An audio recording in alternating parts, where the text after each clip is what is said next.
সাপ্তাহিক জুমা জুমাগুলো যে খুতবাগুলো দিয়ে থাকে আমাদের মসজিদগুলোতে, যে বক্তব্যগুলো দিয়ে থাকে সেগুলো আমি বক্তব্যগুলো কিরকম দেওয়া উচিত সেই আলেমগুলোই জানে না, আলেমগুলোই বুঝে না। দেখা যাচ্ছে যে এক সপ্তাহের ভিতরে যে নামাজ নাও পড়ে একটি লোক, কিন্তু শুক্রবারের নামাজটা কিন্তু ঠিকই দেখা যাচ্ছে প্রায় ক্ষেত্রে আদায় করে থাকে। তাহলে আমাদের কি করা উচিত? সেইভাবে বক্তব্যটা দেওয়ার উচিত যে একটা বেনামাজি কিভাবে নামাজি করা যায়। প্রথম নাম্বার এটা আমার কথা। দ্বিতীয়ত হচ্ছে, আমরা যে অজু করতেছি কিভাবে সঠিক নিয়মে অজু করতে হয়, 100% থেকে দেখা যাচ্ছে 90% লোকই জানে না কিভাবে অজু করতে হয়। আপনারা কি বলেন অবশ্যই আপনারা কমেন্ট করে জানাবেন। আমার কথাগুলো যদি সঠিক মনে হয়ে থাকে তাহলে অবশ্যই আপনারা কমেন্ট করে জানাবেন। 3 নম্বর কথা হচ্ছে, কিভাবে সঠিক নিয়মে নামাজে দাঁড়াতে হয়, কিভাবে নামাজ পড়তে হয়।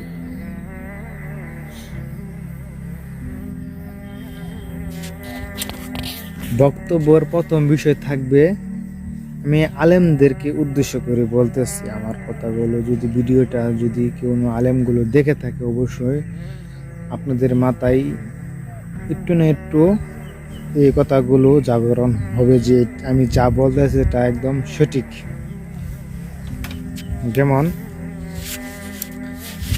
আপনি প্রথম একটি পয়েন্ট নেবেন যে কিভাবে অজু করতে হয়।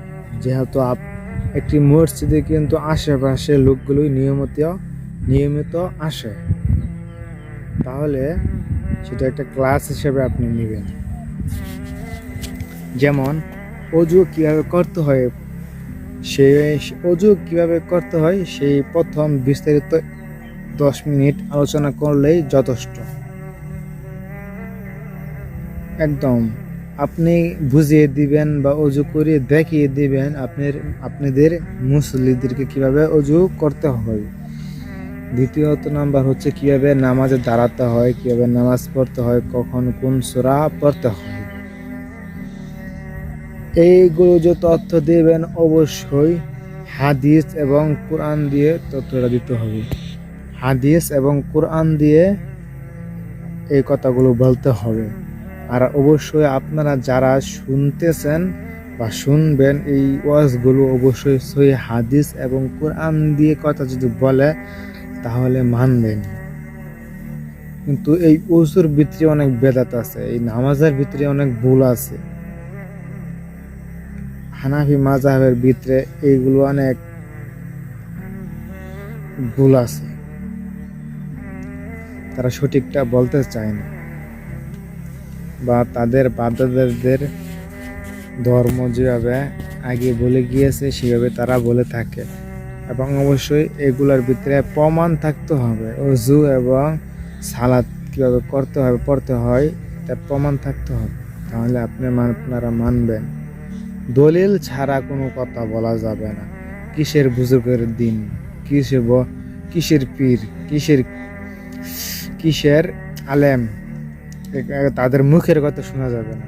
অবশ্যই হাদিস কোরআন দিয়ে যে মুখ দিয়ে কথাগুলো বলবে সেইগুলো আপনারা মানবেন। হাদিস কোরআন ছাড়া কোনো কথা মানা যাবে না। এবং মুহাম্মদ সাল্লাল্লাহু আলাইহি ওয়াসাল্লাম, কোনো আলেম যদি বলে থাকে যে কথায় কথায় বলতে হবে মুহাম্মদ সাল্লাল্লাহু আলাইহি ওয়াসাল্লাম বলেছে, কথায় কথায় বলতে হবে আল্লাহ তাআলা বলেছে, তাহলে এটা মানানসই। এবং হাদিস কোরআন দিয়ে যে কথাটা বলবে সেটা মানতে হবে। আর অবশ্যই যারা জুমার খুতবা দেন তারা এইভাবে জুমার খুতবা দেওয়ার চেষ্টা করবেন। যে কোনো পয়েন্ট, কিসসা কাহিনী এগুলো একটু বাদ দেন আপনারা। যদি আপনাদের কিসসা কাহিনী বলে সময়টা পাস করার কোনো দরকার নাই। আপনারা আমি যেভাবে বলছি, প্রথম আপনি আগে আপনাদের মুসল্লিদের খেয়াল রাখতে হবে ওযু হচ্ছে না কি হচ্ছে না, দ্বিতীয়ত নামাজ হচ্ছে কি হচ্ছে না, আর তারপরে আপনি যে কোনো বিষয় নিয়ে কথা বললে পারেন। আগে এই 2টা ক্লাস আগে আপনার আগে নিতে হবে। দ্বিতীয়ত তারপরে আপনি মা বাবার খেজমত নিয়ে কথা বলবেন। প্রায় সময়ই মা বাবার খেজমত নিয়ে আপনার কথা বলতে হবে। দ্বিতীয়ত সুদ ঘুষ নিয়ে আপনার কথা বলতে হবে, বেপরদা নিয়ে কথা বলতে হবে। এগুলো হলো মূল আলোচনা। আর আপনার কি না কি লাঞ্চে আপনারা জুমার খুতবাটা দেন যে আধা ঘন্টা 20 মিনিট যাই দিয়ে থাকেন, শুধু আজে বাজে কিসা কাহিনী বলে 20 মিনিট 25 মিনিট সময় নষ্ট করেন। এগুলা থেকে বিরত থাকবেন। আর অবশ্যই আমরা যারা দর্শক আছি বা যারা মুসল্লি আছে, আপনারা অবশ্যই আগে এই কাজগুলোতে শিখে নেবেন, কীভাবে উজু করতে হয়, কীভাবে সালাত পড়তে হয়, নামাজ এগুলো পড়তে হয়। এই বিষয়গুলো আপনারা খেয়াল রাখবেন। দেখা যাচ্ছে আমাদের বাংলাদেশে বন্ড আলেমের অভাব নেই। আপনারা আগে দেখবেন আপনাদের নামাজ হচ্ছে কিনা, সালাত হচ্ছে কিনা, অজু হচ্ছে কিনা। আমাদের জুমার নামাজগুলো আলেমরা কি বক্তব্য দিয়ে থাকে, আমি নিজেই কিছু বুঝি না। এই আধা ঘন্টা 20 মিনিট কি যে কইলো, কি যে কইতেছেন, নিজেই কিছু বুঝি না।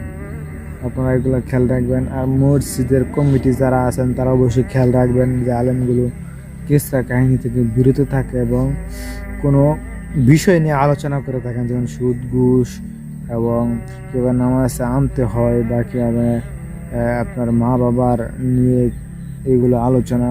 মূল আলোচনা হচ্ছে এগুলো, বেপরদা, এগুলো হচ্ছে মূল আলোচনা।